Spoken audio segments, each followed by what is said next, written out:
Mercury Nguyen, một trọng tài nổi tiếng trong cộng đồng esports Việt Nam, đang phải đối mặt với tình huống khó khăn khi danh tính của cô bị giả mạo để lừa đảo người hâm mộ.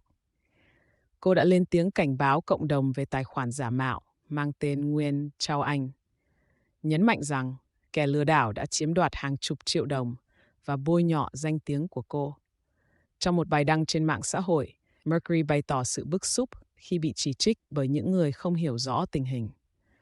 Cô khẳng định rằng việc bị giả mạo không chỉ gây tổn thất tài chính mà còn ảnh hưởng nghiêm trọng đến uy tín cá nhân. Sự việc này đã thu hút sự chú ý và ủng hộ từ cộng đồng, cho thấy sức mạnh của mạng xã hội trong việc bảo vệ những người bị hại.